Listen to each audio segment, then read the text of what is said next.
Hi, and welcome to Volusia Magazine. I'm Amber Patterson. Well, it's official. Sunrail is a big hit here in Volusia County with boarding numbers higher than expected. Then it's sea turtle nesting season, and Volusia's beaches are a favorite for turtles looking for a safe place to lay their eggs. And finally, Community Information Director Dave Byron will be joined in the studio by Volusia County's Mosquito Control Director Jim McNelly. Those stories, news, and more coming right up on Volusia Magazine. Stay tuned.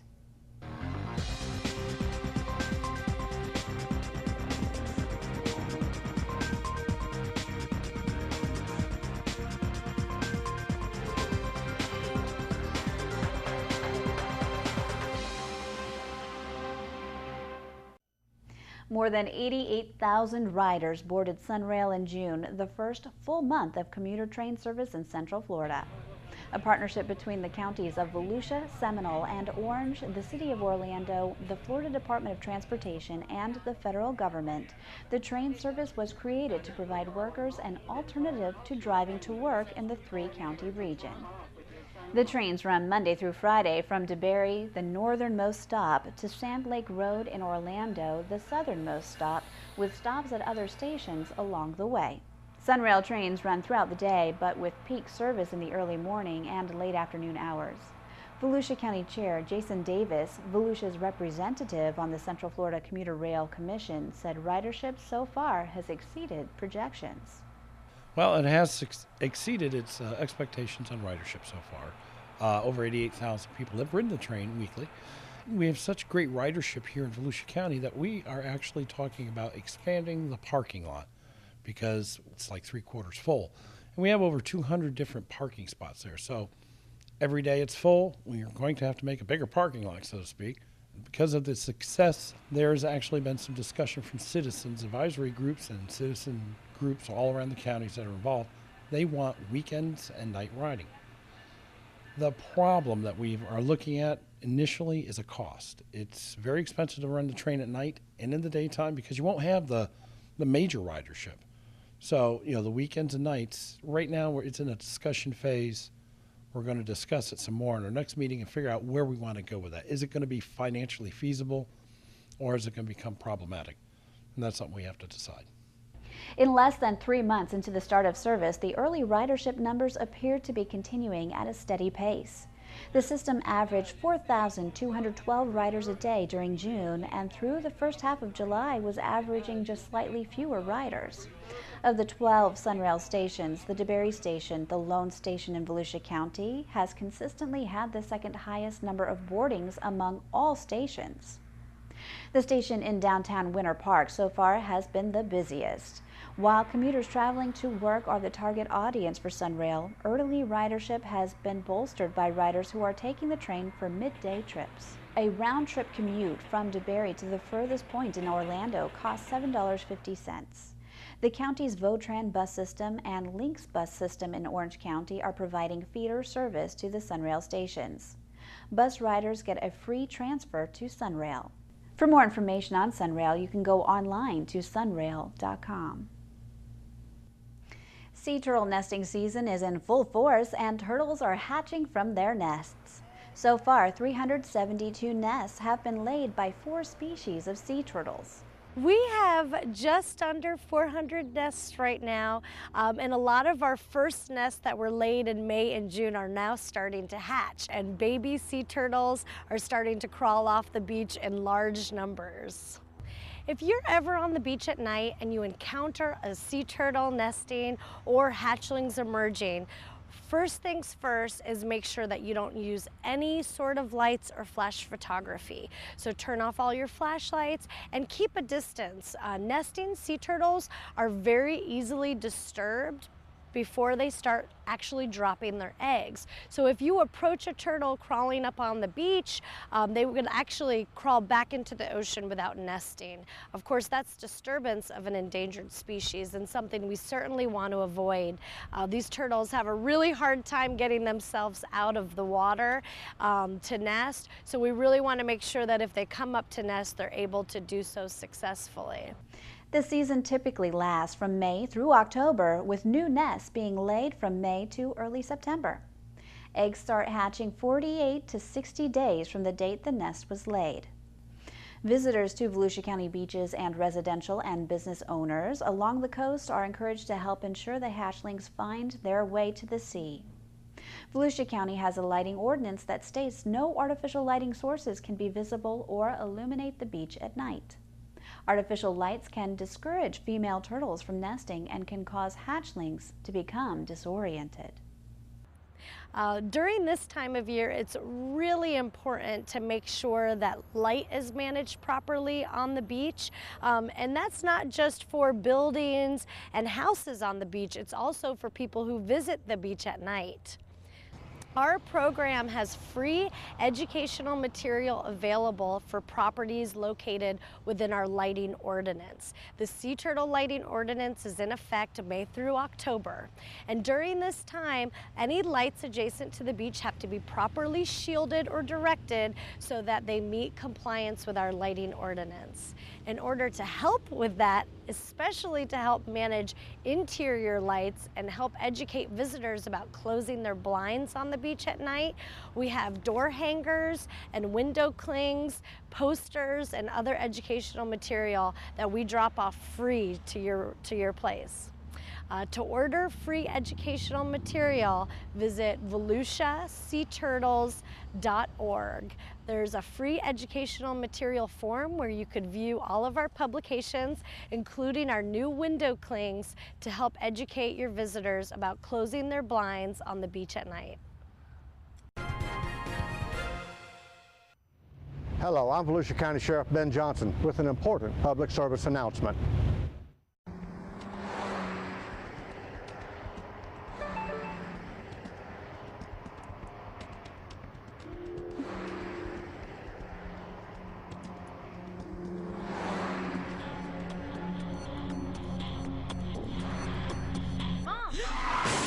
Don't risk your life and the lives of others by texting and driving. Put the phone down or safely pull over.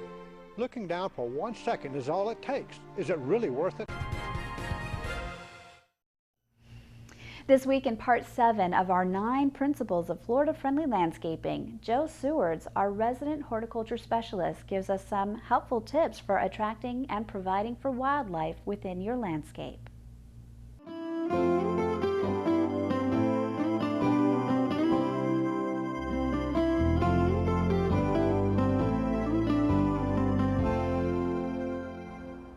Hi, I'm Joe Sewards, and welcome to another edition of Horticulture Today. In our ongoing series of classes about Florida-friendly landscaping, today we're going to talk about attracting wildlife. You don't necessarily have to attract wildlife to have a Florida-friendly landscape. I will say, if you have a landscape that is attractive to wildlife, by definition, you'll have a Florida-friendly landscape. The important elements of a wildlife attractive landscape are to provide water, provide cover, and to provide shelter for the wildlife, as well as food.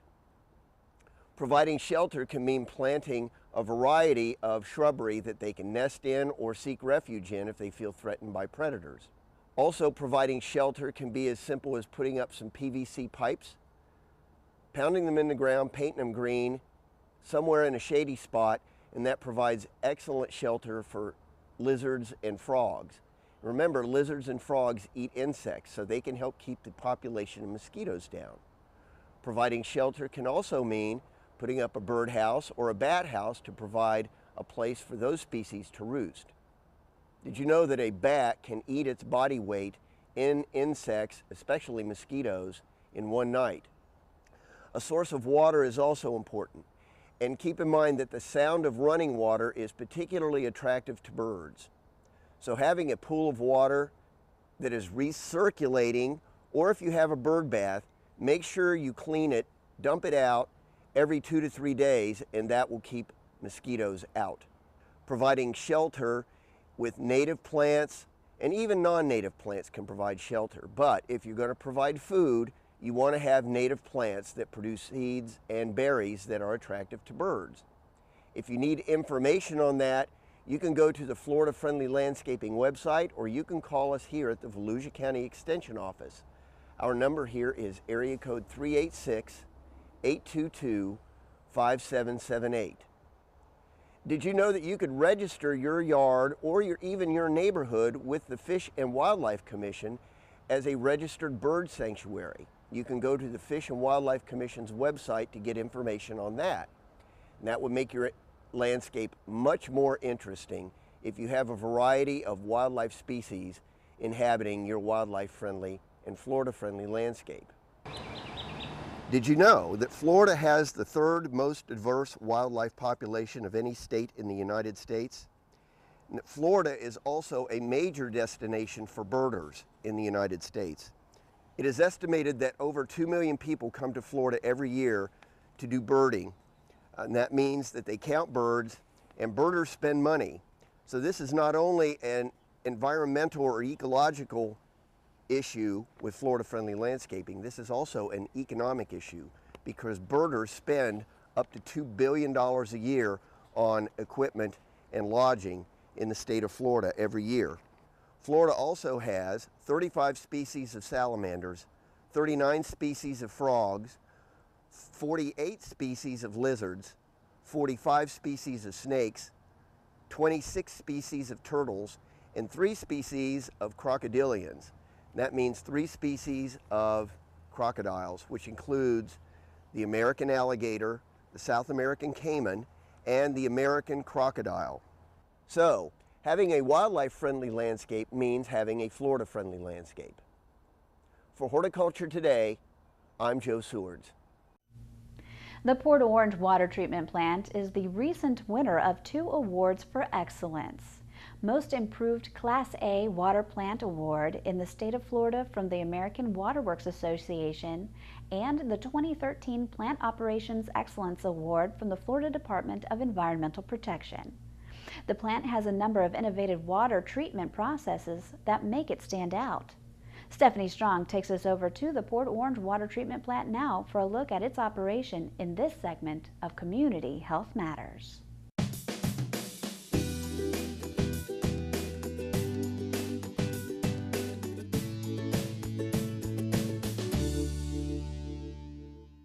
Hello, my name's Leonard Urban. I'm an employee of the Florida Department of Health in Volusia County. I've been employed by the Florida Department of Health for approximately 30 years, and I invite you to take a tour of a water treatment facility with me. So please follow me. This is a 4 million gallon per day, low pressure, 2-stage or reverse osmosis system.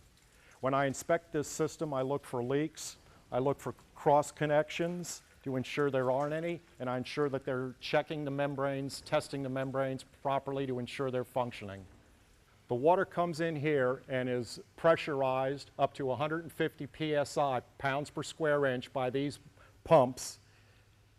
It flows through here, and then it goes through a 5-micron filter, which filters out large particles prior to entering the membranes.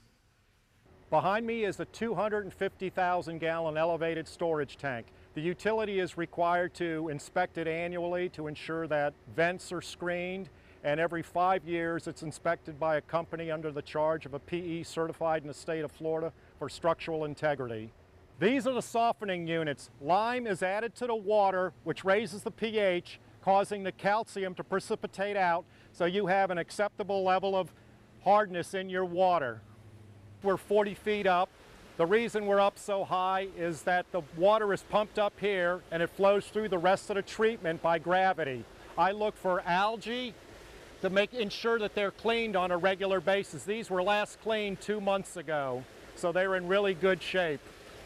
These are the 4 out of the 6 filter beds. After the water is softened, it is run through these beds. These are dual medial filter beds comprising of sand and anthracite.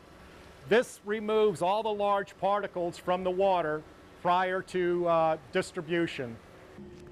Behind me, sodium hypochlorite is generated at 0.8%. This is then added to the water to disinfect it. There are 170 water treatment plants in Volusia County that are inspected by the Health Department. Before the inspector wraps up, plant records are reviewed to make sure everything has been done properly.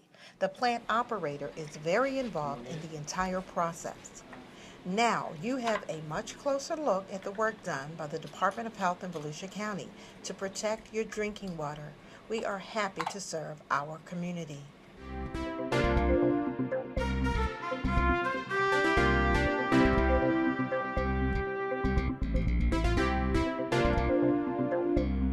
So the next time you reach for that glass of water, remember the work of public health.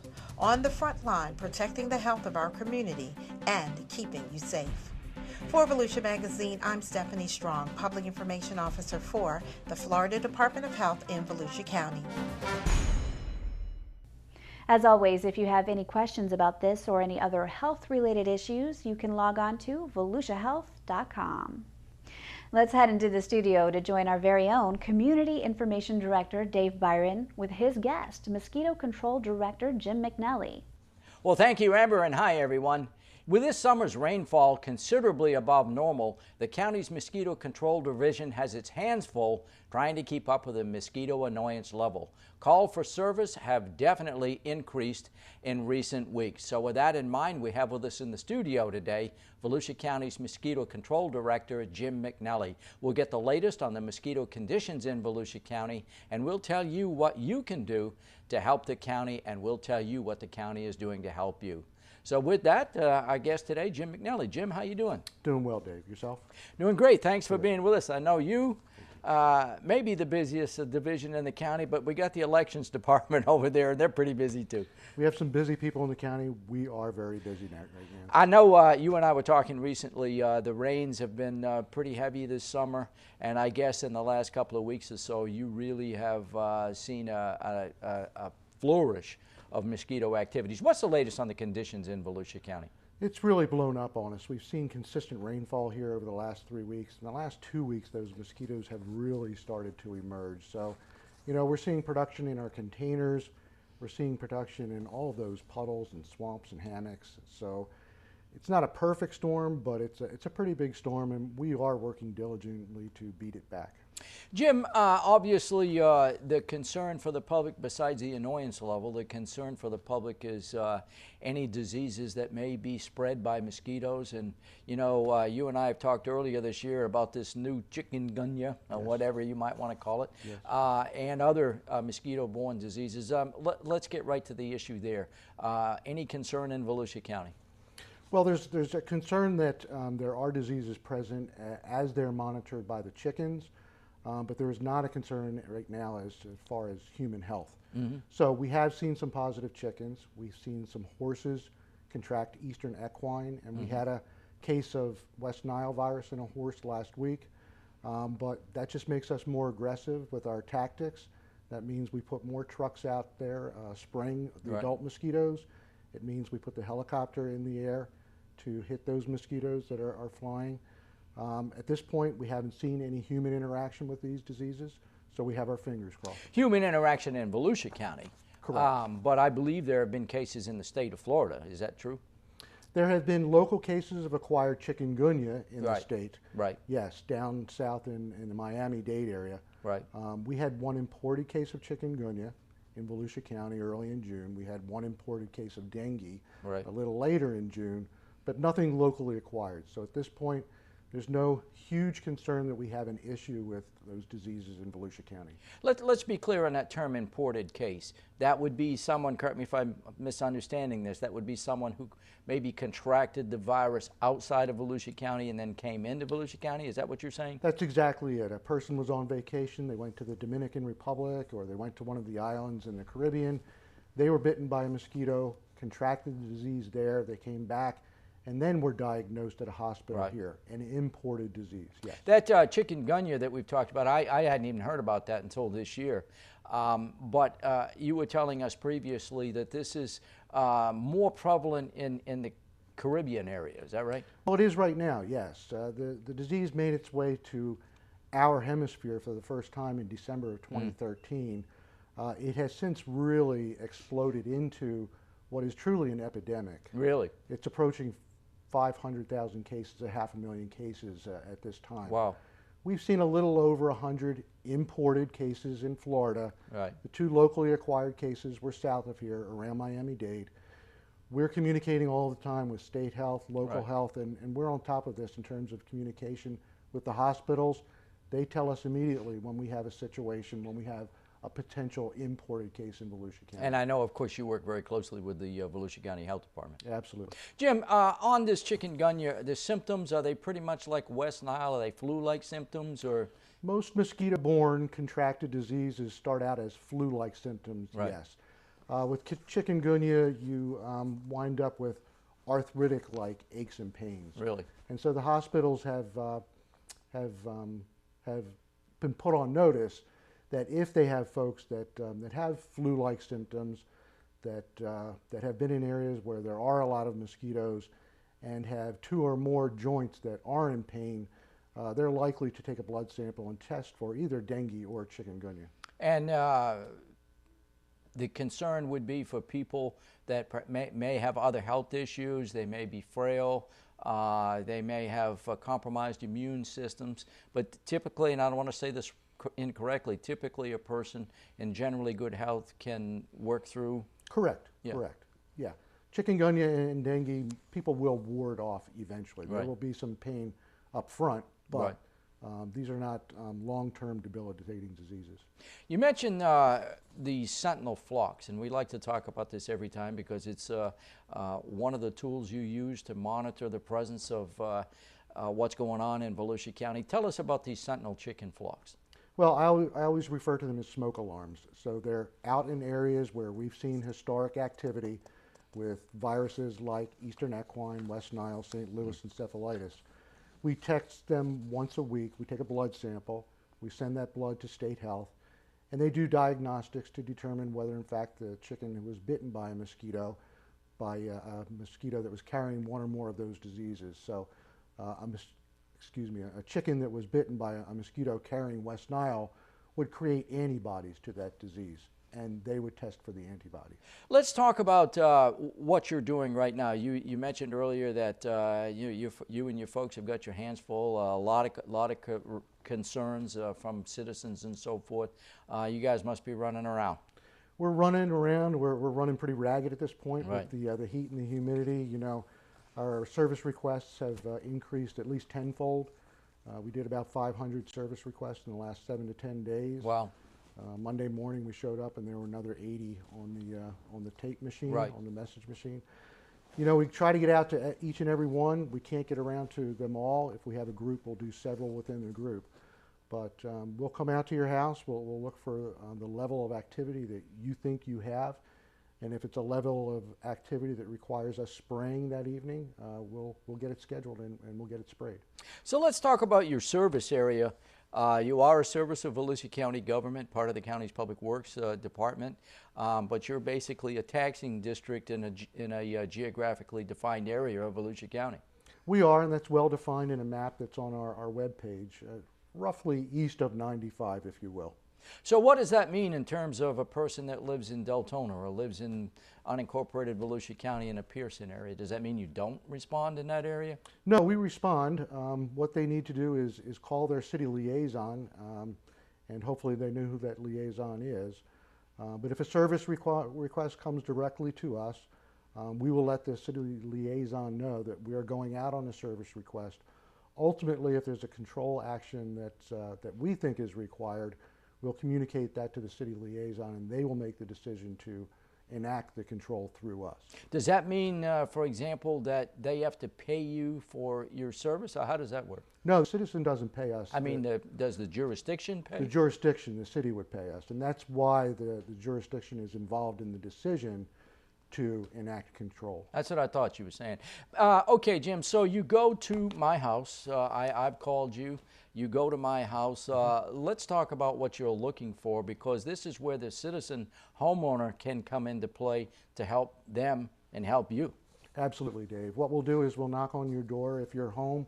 We'll hopefully engage you in what it is that we want to do. What we want to do is walk around your residence and see if there are any situations that would be producing mosquitoes in your back or side yards.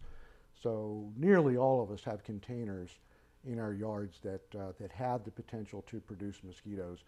I have a half a dozen of them that I have to check on a weekly basis. Bird baths, saucers under outdoor plants. So the inspector will come and walk around the yard. If there are any containers, point them out to the homeowner, or if the homeowner isn't there, tip them over so that they are taken out of production. If it's a large container like a rain barrel and it's obviously in production, we might treat it with something, an insecticide. It's really engaging the homeowner either directly or with a door hanger and letting them know that they have containers on their property that are producing mosquitoes. And if we can get the public to help us by identifying these containers and once a week tipping them over, flushing them if it's a bird bath, it will help us and their neighbors immensely. So let's talk about protection. You know, a lot of people, particularly in Florida, they live in Florida because it's an outdoor state. Right. Pretty warm here these kind of days, but a lot of people like to walk in the evening or in the morning, run, jog, whatever, and a lot of people have to work outside. Correct. Even as hot as it is. So what should people do precaution-wise there? It's tough. You know, we ask people to, if they can, avoid dusk and dawn, but heck, those are some of the most pleasant parts of the day. Right. We ask people to wear long pants, long sleeves if they can, but gosh, that's untenable at times with this heat. So you're really down to a repellent at this point. DEET, D like dog, double ET, is still the gold standard for repellents as far as it goes. But people can access through our website a link to the CDC, and they'll see 5 to 6 repellents that the CDC believes will work. So if you're in a drugstore and you're looking for a mosquito repellent, you turn it over, you look at the label, you need to be looking for that DEET. Look for that DEET. Yes. Right, and that's the key ingredient. That is tried and true. Jim, for people that perhaps want to register a service call or maybe find out the activities of your division, maybe get information, how do people do that? Phone number 386-424-2920. If somebody doesn't answer, but we are there 7 through 5, Monday through Friday, the machine will pick up and there will be a recorded situation that they can access. Or they can go right online, and we really want people to do that more because they can fill the form right out there themselves, and that will get to us 24/7. So Volusia.org, click on services, mosquito control is in that drop down of services. That will take them right to the web page, and right there in the second, third paragraph is the spray request link. Well, Jim, thanks for sharing the information with us. I didn't realize we were going to have you back as quickly as we did. We just talked to you, I guess, a month or so ago, but the situation really has changed with all this rain. So thanks for sharing the information with us today. Thanks for having me, Dave. Our guest today is our Mosquito Control Director, Jim McNelly, with Volusia County Public Works. And with that, we'll go back to you, Amber. Thanks, Dave, and thank you for watching Volusia Magazine. If you have any questions about the show, you can feel free to give us a call at any of the numbers you see listed here, or you can log on to volusia.org and click on the News tab at the top of the screen to find us. Incidentally, you can find the County Council's meeting calendar there too. In fact, you can use volusia.org to find out about meeting dates, workshops, topics of interest, activities, and how you can become involved. And we hope you won't forget to listen to Volusia Today.